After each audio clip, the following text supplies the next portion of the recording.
अब चुनावी सियासत से जुड़ी बात कर लेते हैं। देखिए, असम के मुख्यमंत्री और झारखंड बीजेपी के सह चुनाव प्रभारी हेमंता बिस्वा शर्मा झारखंड दौरे पर हैं, जहां उन्होंने एक बार फिर बड़ा बयान दिया है। उन्होंने दावा करते हुए कहा है कि पाकुड़ में स्थानीय लोगों को मारकर भगाया गया है। दरअसल पाकुड़ से लौटने के बाद जमशेदपुर जाने के लिए देवघर एयरपोर्ट पहुंचे। इसी दौरान उन्होंने कहा है कि पाकुड़ के कई इलाकों में लोगों को मार के भगाया गया है। तारानगर जाने के लिए लोगों की हिम्मत नहीं हो रही है, पुलिस सुरक्षा नहीं दे रही है और इसके अलावा आदिवासी के जमीन को भी हड़पा जा रहा है। कोर्ट ऑर्डर होने के बाद भी प्रशासन उनकी मदद नहीं कर रहा है। उन्होंने साथ ही कहा है कि संथाल परगना की स्थिति काफी खराब है और वो इसकी जानकारी राज्यपाल को देंगे।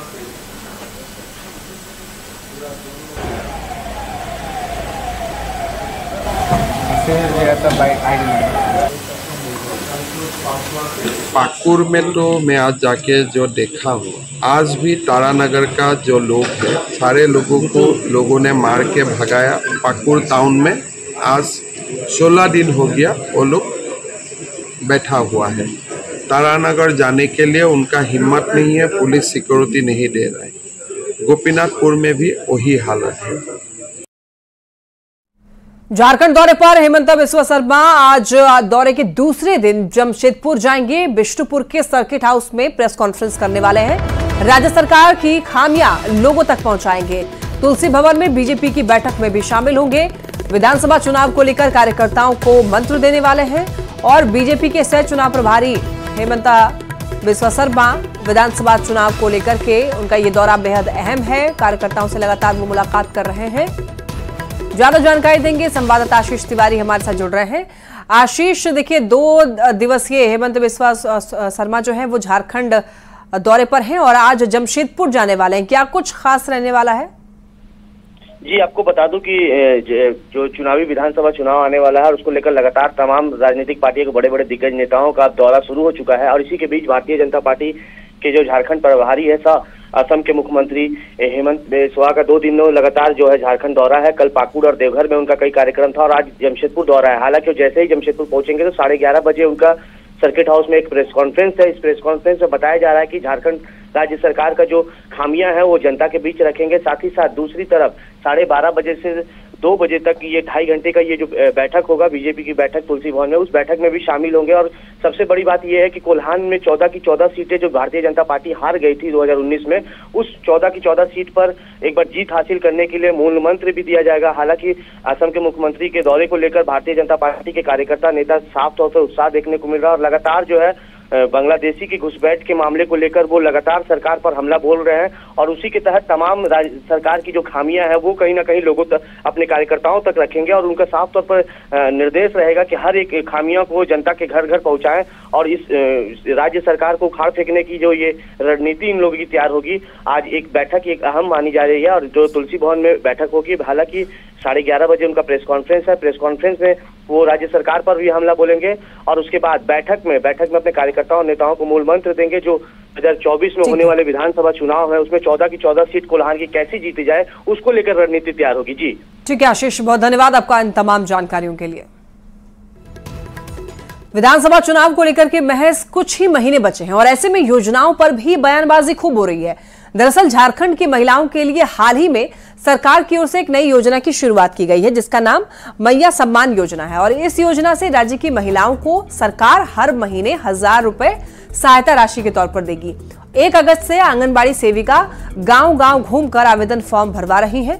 एक तरफ योजना को धरातल पर उतारने की तैयारी हो रही है तो दूसरी ओर इस पर जमकर सियासी वार पलटवार भी हो रहा है। महत्वाकांक्षी योजना और हमारे नेता हमारे मुख्यमंत्री हेमंत सोरेन जी की एक सोच कि हमारी महिलाएं हमारे झारखंड की सशक्त बने, वो उस काबिल हों कि कहीं उनको हाथ फैलाने की जरूरत। एक और जहां भारतीय जनता पार्टी देश में महिलाओं की अस्मात के साथ खिलवाड़ कर रही है, वहीं हम अगर उन महिलाओं के चेहरे पे उनके सम्मान में अगर हम ये योजना शुरू किए हैं तो स्वाभाविक तौर पे कहीं ना कहीं लाभ होगा। इसलिए उम्मीद नहीं है कि जो वृद्धा विधवा पेंशन जो मिलता है वो भी 4 महीना 6 महीना 8 महीना से नहीं मिल रहा है लोगों को। कुछ लोग तो ऐसे हैं जिनको मृत घोषित करके 2 साल का पहले नहीं दिया। गुमला से बड़ी खबर, नाबालिग से गैंग रेप की वारदात हुई है। देखिए, बाइक सवार 5 युवकों पर आरोप लगा है, अगवा करके गैंग रेप की घटना को अंजाम दिया गया। बताते चले आपको, विरोध किया गया जब लड़की की तरफ से, तो सिगरेट से शरीर पर दाग दिया गया और पीटा भी गया है पीड़िता को। पीड़िता के आवेदन पर पूसा थाना में केस दर्ज किया गया है। पुलिस ने आरोपी 5 युवक को गिरफ्तार किया है। जिले के आपको बता दें, सिसई प्रखंड इलाके की ये वारदात बताई जा रही है, एक नाबालिग से गैंग रेप की वारदात। ज्यादा जानकारी देंगे संवाददाता रुपेश हमारे साथ जुड़ रहे हैं। रुपेश, देखिए 5 लोगों पर नाबालिग से गैंग रेप का आरोप लगा है, एक बार पूरी जानकारी दीजिए। ये आपको बता दें कि जो नाबालिग है, सिसई प्रखंड में इस घटना को अंजाम दिया गया है। नाबालिग अपने घर जा रही थी, उसी दौरान जो 5 अपराधी है, जो युवक है, वो पहुंचते हैं और बाइक में उठा करके उसको सुनसान जगह के घर में ले जा करके उसके साथ सामूहिक दुष्कर्म किए हैं।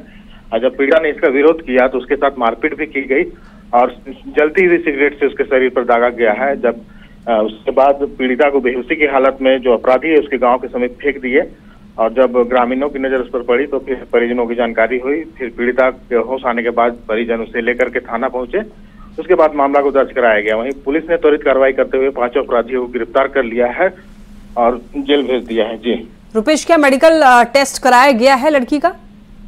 जी, उसके बाद पुलिस जो थी पीड़िता को सदर अस्पताल लेकर आई थी और वहां पे उसका मेडिकल टेस्ट करवाया गया है। ठीक है रुपेश, धन्यवाद तमाम जानकारियों के लिए। झारखंड हाईकोर्ट ने नगर निगम से राजधानी रांची से गायब हो रहे तालाबों के बारे में सवाल किया है। दरअसल राज्य सरकार से रिपोर्ट के आलोक में रांची नगर निगम से हाईकोर्ट ने मौखिक पूछा है कि जब सरकार कह रही है कि रांची में 71 तालाब थे, तो ये तालाब कहां गए? अभी रांची में 4-5 तालाब ही दिखते हैं, इन तालाबों को क्या भर दिया गया है? कोर्ट ने नगर निगम से 71 तालाब के बारे में पूछा है कि क्या ये ड्रीम है या वास्तविकता है। इस पर राजीव रंजन मिश्र, जो झील बचाओ अभियान चलाते हैं, उनका मानना है कि रांची में पहले 100 से भी ज्यादा तालाब थे, लेकिन अब इन तालाबों का अस्तित्व खत्म हो रहा है और इसमें सबसे बड़ा हाथ भूमाफियाओं का है। भूमाफिया की मनमानी और नगर निगम की लापरवाही की वजह से रांची से तालाब गायब हो रहे हैं।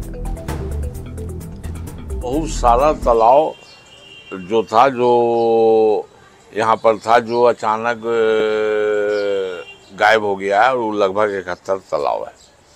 और वो गायब होने का 2 कारण है। एक भूमाफिया, उसको पूरा सत्यानाश कर दिया जबरदस्ती, कहीं कहीं पर तो भर दिया गया। वहाँ पर जमीन जिसका उसको पता भी नहीं, वहाँ मकान बन गया। खबर सरायकेला से है, जहां पर गमरिया और कांड्रा से चांडिल जाने वाली मुख्य सड़क लोगों के लिए जानलेवा बन गई है और इसी सड़क से हर दिन सैकड़ों लोग गुजरते हैं। लेकिन सड़क की हालत देखकर यह कहना मुश्किल नहीं है कि यहां से आवाजाही करना हादसे को दावत देने जैसा है। ये जानते हुए भी लोग यहां से आवाजाही करने के लिए मजबूर हैं, क्योंकि ये गम्हरिया और कांड्रा से चांडिल तक जाने वाली एकमात्र मुख्य सड़क है। हैरत की बात यह है कि हर दिन यहां से बीडीओ और कई अधिकारी भी गुजरते हैं, लेकिन बावजूद किसी ने सड़क मरम्मत कराने की जहमत नहीं उठाई है। सड़क पर बने हुए गड्ढों की वजह से आए दिन यहां पर हादसे होते हैं, लेकिन जनप्रतिनिधियों और अधिकारियों ने आम लोगों की सुरक्षा को भगवान भरोसे छोड़ दिया है।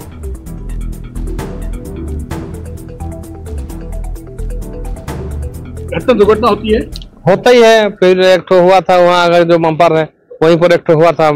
इसमें तो परेशानी, जैसे गाड़ी बीच में ब्रेक डाउन खराब हो जाता है, टूट जाता है, बहुत तरफ का बाइक चलाना दिक्कत हो जाता है। बहुत दिक्कत है। अभी देखो इतना गड्ढा हो गया, फिर भी कोई देख नहीं रहा। दुर्घटना होती है?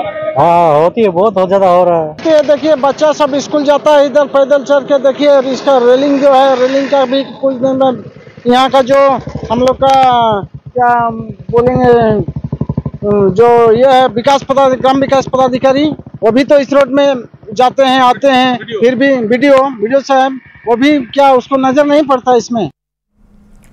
और खबर हजारीबाग से है, जहां पर बारिश के बाद लोग जल जमाव की समस्या से परेशान है। हजारीबाग के पुराने कलेक्ट्रेट परिसर में भी जगह जगह जल जमाव हो गया है और ये हालत तब है जब परिसर में नगर निगम कार्यालय, उत्पाद विभाग का कार्यालय, एसडीपीओ कार्यालय, जिला निबंधन कार्यालय और महिला थाना है। बावजूद इसके किसी अधिकारी की इस समस्या पर नजर ही नहीं पड़ती और सवाल करने पर जल्द परेशानी खत्म करने का भरोसा दे दिया जाता है।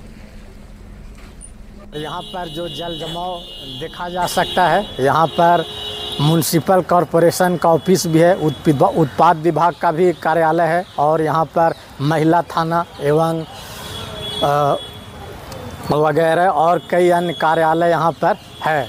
और इसके अलावे शहर के विभिन्न क्षेत्रों में जल जमाव की समस्या जो है वो देखने को मिल रहा है। जल जमाव की जो जहाँ जहाँ संभावनाएं होती हैं उसको भी हम लोग प्रायोरिटी में रखते हैं और इन सभी चीज़ों पर हमारी पूरी टीम लगी हुई है। देखिए, हजारीबाग में पिछले दिनों से लगातार बारिश देखने को मिल रहा है। इसको लेकर हजारीबाग के नगर निगम क्षेत्र में जहां एक तरफ जल जमाव की स्थिति देखने को मिल रही है, वहीं अगर हम दूसरी तरफ बात करें तो हजारीबाग का पुराना समाहरणालय परिसर जहां पर जो है अभी कई ऐसे सरकारी कार्यालय हैं वो संचालित है। अभी हम उसी का जो है मुख्य रास्ते पर है। आपको जो है जल जमाव जैसी यहाँ पर जो है वो स्थिति उत्पन्न नजर आ रही है। यहाँ से लोगों का जो